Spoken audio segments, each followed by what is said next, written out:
Hello students, second year में हमने सब उससे पहले इस लेक्चर से पहले बात करी थी एल्कोहलों की प्रिपरेशन, एल्कोहलों की रासायनिक अभिक्रियाएं। उनमें हमने लास्ट पढ़ी थी थायोडीन क्लोराइड के साथ। आज हम पढ़ेंगे निर्जलीकरण, एल्कोहलों का निर्जलीकरण। तो देखो, निर्जलीकरण से सबसे पहले तो बनती है एल्कीन। एल्कीन प्रोडक्ट बनता है, इंटरमीडिएट कार्बोधन आयन बनता है,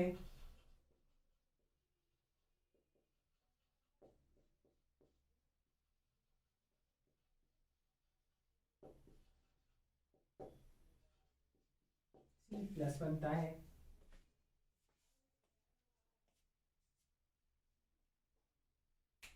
और इन अभिक्रियाओं में स्थायित्व का क्रम होता है तृतीयक एल्कोहल्स। इसका मतलब तृतीयक एल्कोहल्स आसानी से अभिक्रिया देते हैं।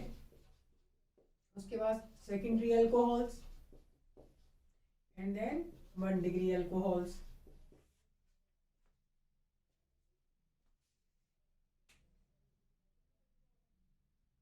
इसमें कार्बोकैटायन से बीटा प्रोटॉन का निष्कासन होता है, जो कि सेजेफ के नियम का पालन करता है।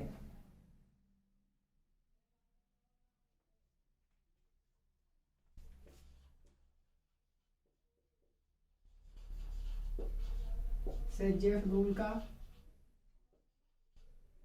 पालन होता है क्योंकि इसमें बीटा एलिमिनेशन होता है। कहां से? कार्बोकैटायन पर से। देखो, हम पढ़ रहे हैं निर्जलीकरण, ये बहुत इंपॉर्टेंट अभिक्रिया है। निर्जलीकरण में सबसे पहले उत्पाद क्या बनता है? एल्कीन बनता है। इसमें इंटरमीडिएट क्या फॉर्म होता है? Carbocation. 3 degree alcohols, 2 degree alcohols और 1 डिग्री एल्कोहल से क्रियाशीलता का क्रम है। और इसमें सेजेफ रूल फॉलो होता है क्योंकि इसमें क्या होता है? Beta elimination. कहां से? कार्बोकैटायन से।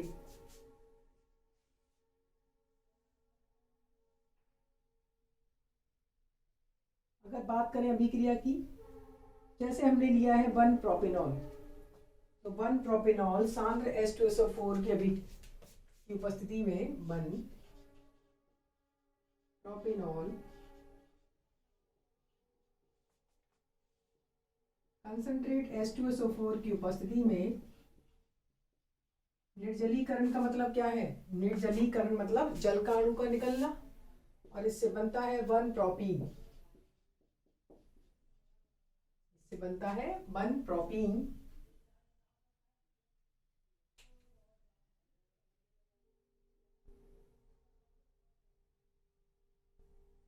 यदि एल्कोहलों की अभिक्रिया एल्यूमिना Al2O3 के साथ कराई जाए तो भी हमें एल्कीन्स प्राप्त होती है। क्या कह रहे हैं? अगर हम एल्कोहलों की अभिक्रिया किससे कराएं? एल्यूमिना मतलब Al2O3 के साथ प्रवाहित करें तो भी हमें एल्कीन्स प्राप्त होती है।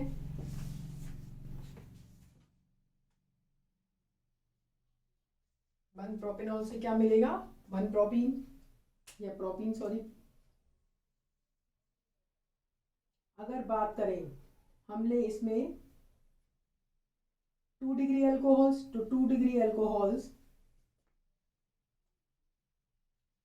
इसकी बात कर रहे हैं हम। अगर इसमें हम ले 2 degree alcohols,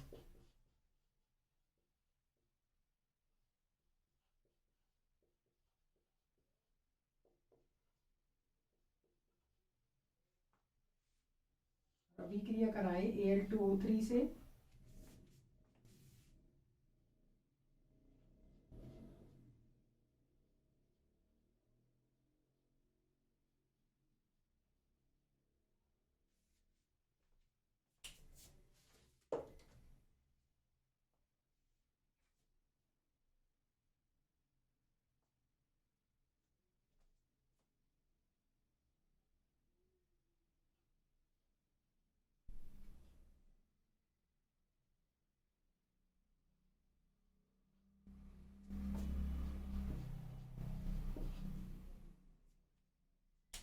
two degree alcohols लेने पर, जैसे हमने लिया है, ये हमने लिया है 3 मेथिल 2 ब्यूटेनॉल, हमने लिया है 3 मेथिल हमने ये लिया है 3 मेथिल 2 ब्यूटेनॉल, तो इससे क्या बनता है 2 methyl 2 butene.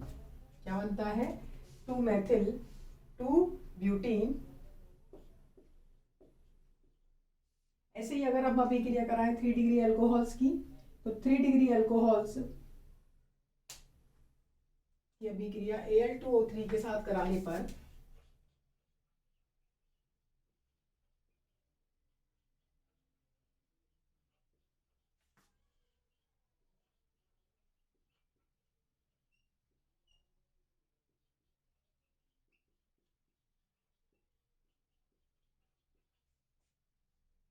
To methyl propene.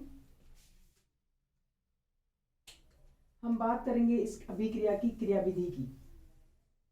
सबसे इंपॉर्टेंट है इसकी क्रियाविधि, क्योंकि इसमें मध्यवर्ती क्या बन रहा है कार्बोकटायन।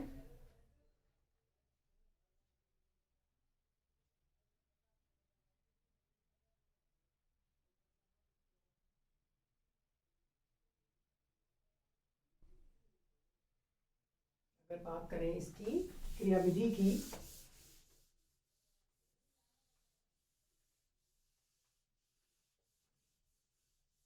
जैसे हमने ये अभिक्रिया लिखी थी CH3CH2CH2OH।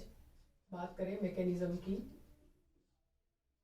CH3CH2CH2OH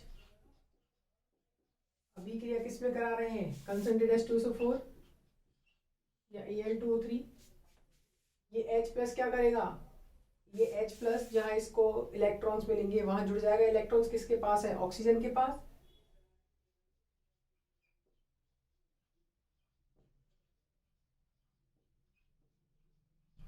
अब इसने ऑक्सीजन के इलेक्ट्रॉन्स के साथ साझा किया, इसलिए ऑक्सीजन पर क्या चार्ज आ गया पॉजिटिव चार्ज।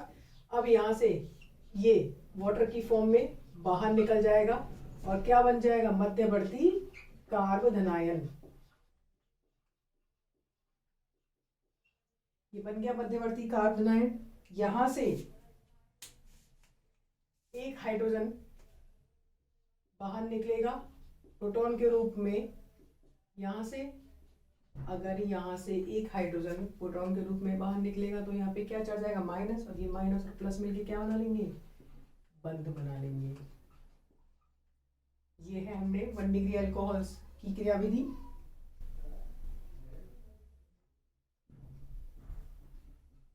अगर बात करें, देखो यहाँ पे तो एक ही प्रकार का कार्बोधनायन बनना था।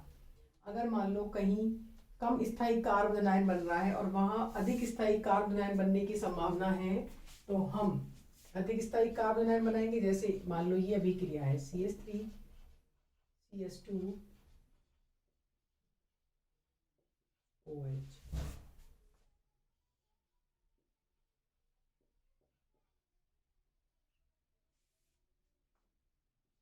उत्पाद क्या मिलेगा इसमें CH3CH डबल बॉन्ड CH3। मतलब 1 ब्यूटेनॉल से हमने क्या बना लिया है 2 ब्यूटीन। अब इस अभिक्रिया की अगर क्रियाविधि की बात की जाए, इस अभिक्रिया की मैकेनिज्म की बात की जाए,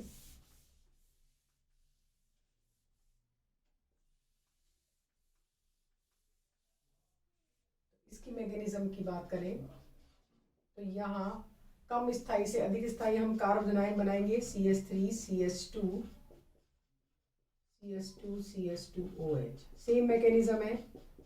H प्लस की उपस्थिति में H प्लस कहाँ जुड़ेगा जहां इसको इलेक्ट्रॉन्स मिलेंगे। इलेक्ट्रॉन्स किसके पास है ऑक्सीजन के पास।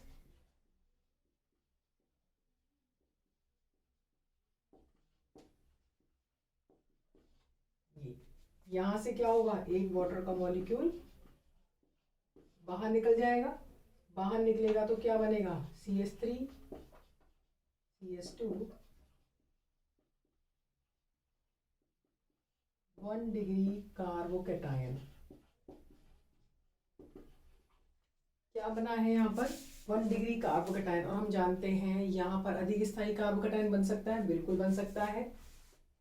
अगर हम यहाँ से एक H हाइड्राइड आयन के रूप में ट्रांसफर कर दें, हाइड्राइड आयन ट्रांसफर, हाइड्राइड मतलब H minus, hydride ion transfer कर दें तो क्या होगा, H माइनस की फॉर्म में जाएगा, माइनस की फॉर्म में जाएगा तो यहाँ पे कौन सा चार्ज आएगा, प्लस चार्ज। वो H माइनस किस पे जुड़ जाएगा, इस H प्लस पे, कार्बन प्लस पे। ये हमने क्या बना लिया, 2 डिग्री कार्बोकैटायन रीअरेंजमेंट द्वारा। इसमें तुम लिख लेना, अगर कहीं पर कम स्थायी कार्बन आयन बन रहा है अभिक्रिया की क्रियाविधि के दौरान और वहां अधिक स्थायी कार्बन आयन बनने की संभावना है तो अधिक स्थायी कार्बन आयन बनेगा। अब यहां से क्या होगा, बीटा विलोपन होगा, बीटा विलोपन से मोर सब्स्टिट्यूटेड एल्कीन प्राप्त होगी। यही सेटजेफ का नियम होता है। सेटजेफ का नियम यही कहता है कि अगर वहां पर दो एल्कीन, जैसे यहाँ से दो एल्कीन बनने की संभावना है, एक तो ये, अगर यहाँ से H प्लस की फॉर्म में जाए तो यहाँ पे क्या आएगा, माइनस चार्ज, तो बॉन्ड बनेगा यहाँ। अगर यहाँ से दो प्रकार के उत्पाद बन सकते हैं, अगर यहाँ से H प्लस की फॉर्म में जाए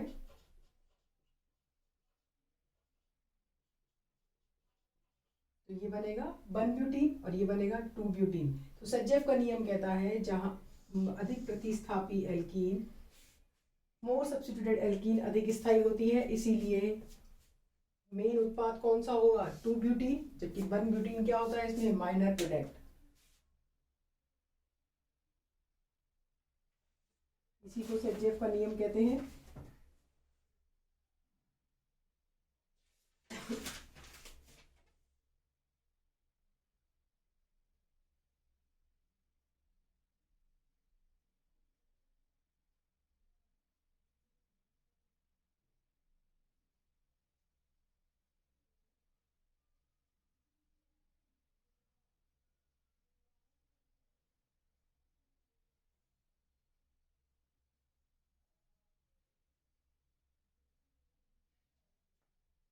इसी को क्या कहते हैं, सेटजेफ का नियम।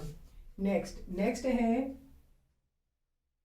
अभिक्रिया है अपचयन, एल्कोहलों का अपचयन।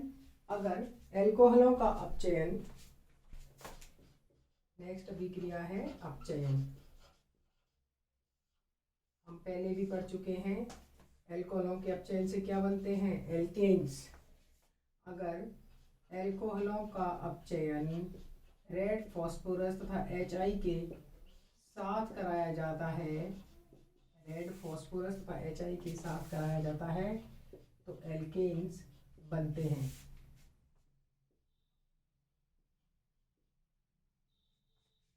रेड फास्फोरस तो एल्केन्स बनते हैं।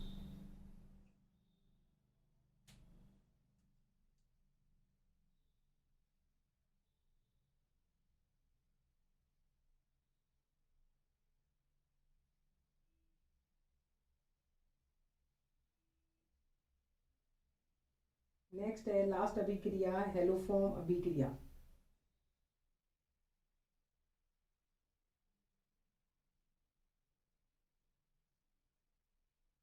हेलोफॉर्म अभिक्रिया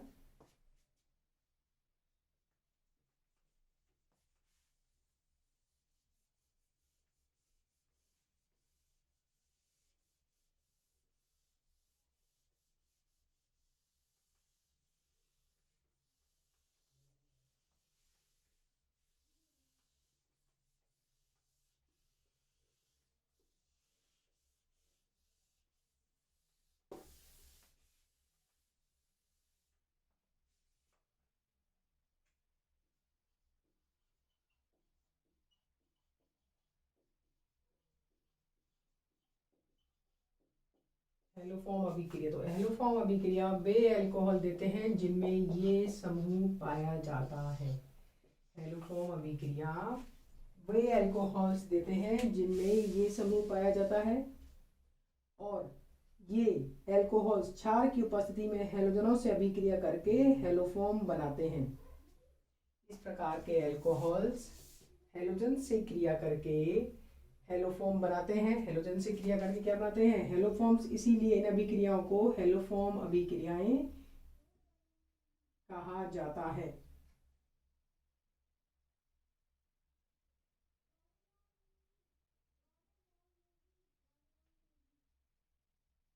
तो सबसे पहले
हेलोफॉर्म, इसका नाम है क्लोरोफॉर्म।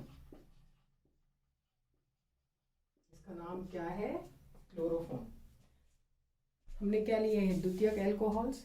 द्वितीयक एल्कोहल्स का क्या करा है? ऑक्सीकरण। ऑक्सीकरण से ये क्या बनाते हैं? कीटोन्स। अब इनकी अभिक्रिया किससे कराई है? क्लोरीन से, 3 मोल ऑफ क्लोरीन से। तो ये किसमें बन गया? ट्राइक्लोरो एसीटोन में। ट्राइक्लोरो एसीटोन का NaOH के साथ रिएक्शन कराने पर हमें क्लोरोफॉर्म का सोडियम एसीटेट प्राप्त होता है। अगर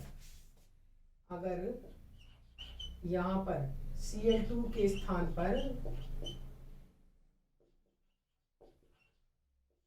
अभिक्रिया किससे कराई जाए? अभिक्रिया आयोडीन से कराने पर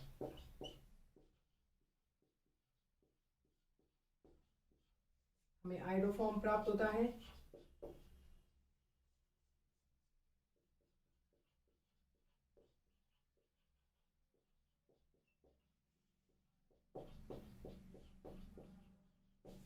इसे क्या कहते हैं? आयोडोफॉर्म परीक्षण, आयोडोफॉर्म टेस्ट। येलो कलर इसे बोलते हैं आयोडोफॉर्म टेस्ट। यदि अभिक्रिया I2 तथा NaOH के साथ कराई जाती है, यदि अभिक्रिया I2 तथा NaOH के साथ कराई जाती है तो इसे बोलते हैं आयोडोफॉर्म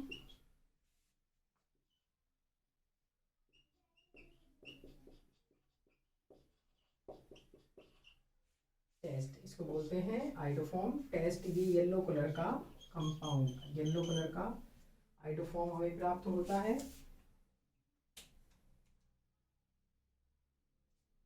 नेक्स्ट टॉपिक है प्राथमिक, द्वितीयक तथा तृतीयक एल्कोहलों में हमें डिफ्रेंसिएशन कैसे करेंगे कि कौन सा प्राइमरी, कौन सा सेकेंडरी और कौन सा टर्सरी एल्कोहल से। तो हेडिंग लगा लेना। नेक्स्ट है प्राथमिक, द्वितीयक एवं तृतीयक एल्कोहलों में विभेद, distinction between primary, secondary and tertiary alcohols.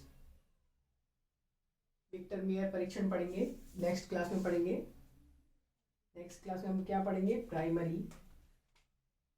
Primary, secondary तथा टर्सरी एल्कोहलों में विभेद करने की विधियां। सबसे पहला है इसमें विक्टर मेयर परीक्षण। ये सब पढ़ चुके हैं। विक्टर मेयर परीक्षण अपन 11th 12th में। इसको नेक्स्ट क्लास में पढ़ेंगे।